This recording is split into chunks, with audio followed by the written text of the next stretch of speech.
আপনি কি জানেন এমন 5টি সাজ আছে যা যদি কোনো নারী করে তাহলে আল্লাহর রাসূল সাল্লাল্লাহু আলাইহি ওয়াসাল্লাম বলেছেন তারা জান্নাতের গন্ধ পর্যন্ত পাবে না।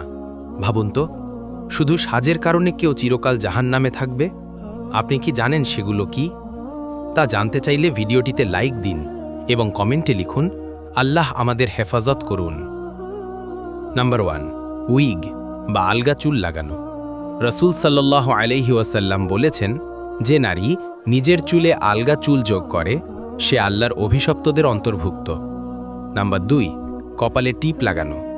কপালের টিপ অনেক ক্ষেত্রে অন্য ধর্মের প্রতীক হিসেবে ব্যবহৃত হয়, তাই ইসলাম এটিকে সমর্থন করে না।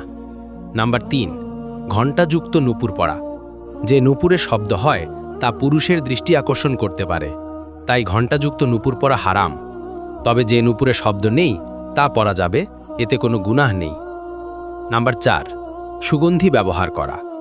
যে নারী বাইরে যাওয়ার সময় সুগন্ধি ব্যবহার করে এবং সেই গন্ধ যদি কোনো পুরুষ পায় তাহলে এটি গুনাহের কাজ, তবে স্ত্রী তার স্বামীর জন্য ঘরের ভেতর সুগন্ধি ব্যবহার করতে পারে।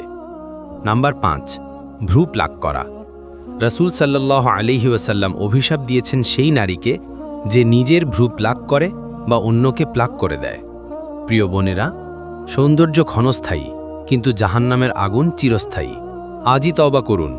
আল্লাহ আমাদের সবাইকে সঠিক সাজসজ্জা ও পর্দার তৌফিক দান করুন। আমিন।